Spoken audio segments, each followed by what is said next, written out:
My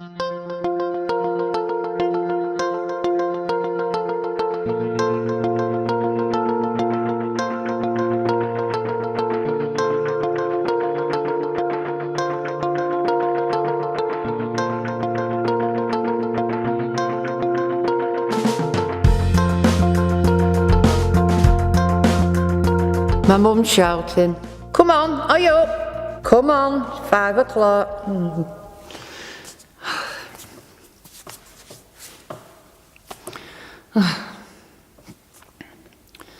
Toaster, cup of tea. I'm 15, I shouldn't be talked to like that. I bring money into this house. Are you through the door? My mother shouts. Oh, I can hear floorboards creaking. It's my dad, coat on, out the door. I walk up to work. It's about a 1.5 mile walk. I meet up with my mates. We're all having a good natter because we're all going out that night, so we're all making arrangements. It takes a bit to get to work. It's dull, dismal, dark. Anyway, they go up to the spinning floor. I'm on winding floor. So it's about 3 floors up, well-worn stone steps. I clock in just at 6 o'clock. There's big, large, rubber doors, and you have to really force them to get in. The noise hits you right away, the dirt, the filth, all the bits of cotton. I go to my frame. There it is again. It's about, I don't know, up to that wall over there. Seems miles long. Anyway, I get cracking. All spools are loaded, last shift did them. So I get my bobbins and I put them all in the slots, lock them all off. When they're full, they come off, take them off, put them in. Spools are like that, we all at middle. Put another empty spool on and I go all along like that, filling all the bobbins in, and up they go and off. Off they come, stack them all up, put bobbins in, new slots on, up they go. Do this all shift, that's 8 hours. I keep watching clock because I'm looking for it for him and then he won't see me.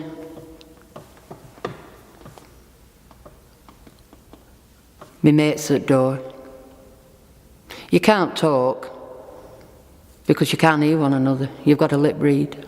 So she says, "Do you want some breakfast?" I say, "Yeah." She says, "Okay, I'll see you at 9 o'clock." Spools off, spools off, spools off. Bobbins in, empty spools on. Bobbins off, full spools on. Off we go, here we go. 9 o'clock, break time. Down 3 lots of stone steps. We've only got 15 minutes. So you're eating your beans on toast, we're all nattering, making arrangements. My mate says, "Are you meeting us tonight?" I said, "No, I'm meeting Jack. He's taking me out." "Oh, don't go with him. Come with us, we'll have a right good time."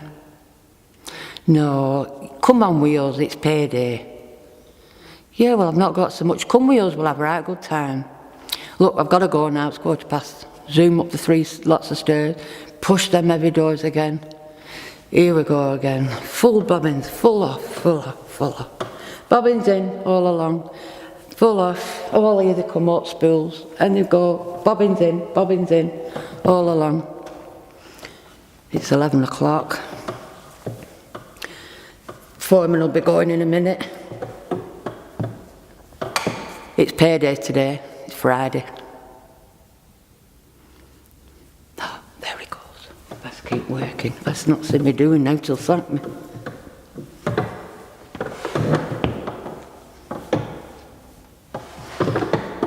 Oh, he's gone. All right, I'm going for a quick fag. Through the doors into the toilet. Can't see any for so long he won't be long for his back. I'm going to pull that out the door. Full spools off, empty bobbins in. Oh, he's come back. Oh, how much I've got today. Full spools off, empty on. Bobbins out.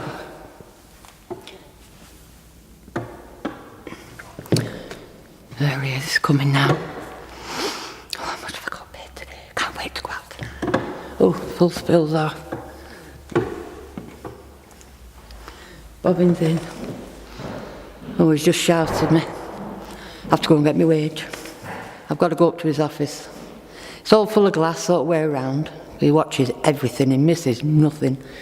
There's about 4 well-worn steps. They go like that. Really well-worn. Anyway, I goes up, gets my wage, gives him my name. He never smiled. He were horrible. There's your wage. You've not earned this, you know. You do not deserve this amount of money. Full spills off, full spills off. Empty Bobbins in. Move that new crate. How much have I got? He's not watching. Right, let's get it open. Open it up. 1, 2, £3. Half a crown, 2 bob and a tanner. £3, 7 and 6. Oh, I'm wealthy. That's in there. Oh, he's come back. Full off. My mate's at the door. She's saying, come on, look at time. I'm coming now. All my spools are full. All my bobbins are in. Yeah, 2 o'clock. Off I go. Walk through them big heavy doors. Oh my goodness, they weigh a ton. Clock out. That's me done for the day. 2 o'clock. I goes home. Gives me my wage packet. She said, you've opened this. I said, I know, but I had to check it. You've no right opening this. Anyway, she takes the £3 notes out and she gives me 7 and 6. That was my spending money for the week. Anyway, that was my day. That was all I did every day. Day in, day out.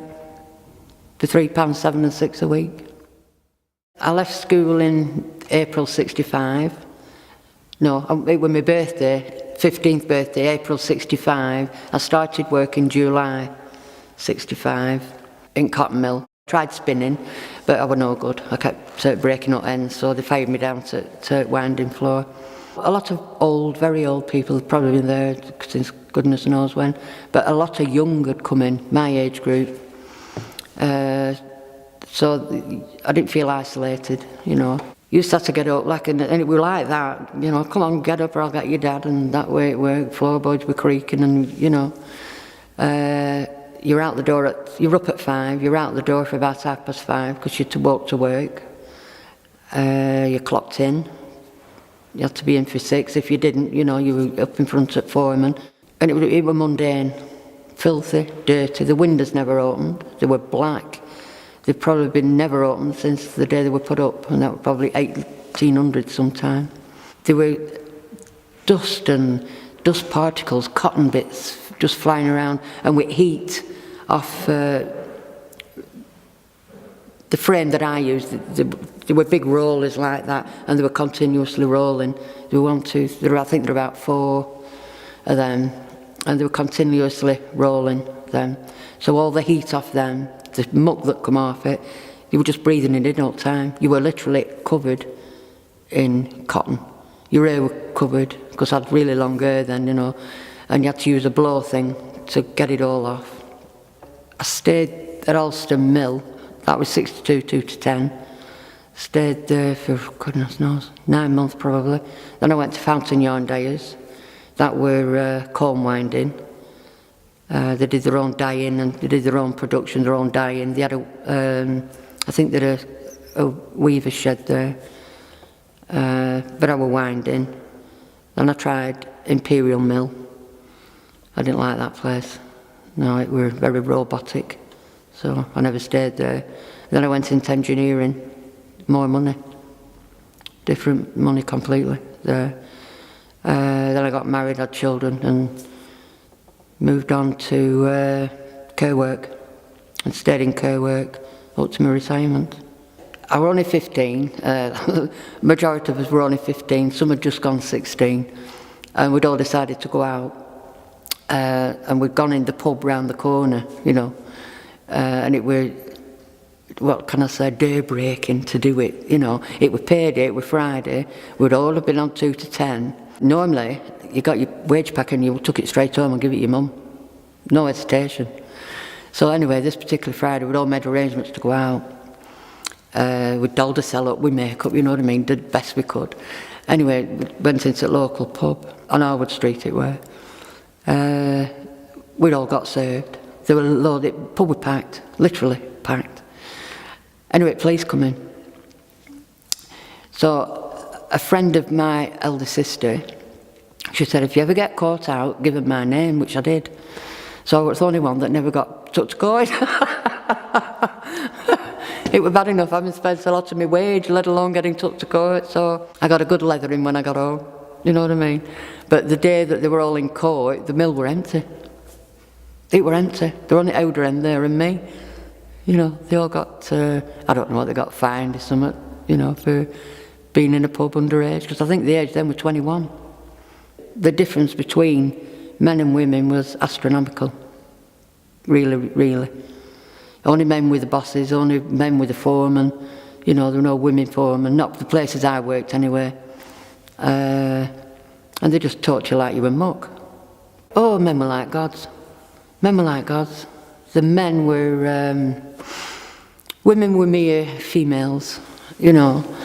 They did as they were told, and it was like my generation, probably 50s it came from, middle 50s, but my generation, we weren't being told. And it one of them, you know, one of them, move, do this. You know, and you'd stand, why? You know, and these men were not used to that sort of thing.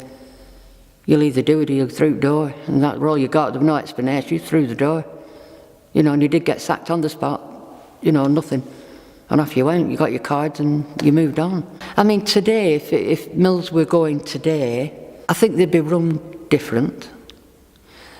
Like I said, the men at that time were very arrogant. The mill owners were very arrogant. They fully believed that nowhere else in the world, only here, northwest, could have these mills. The temperature were right and all this, that and the other.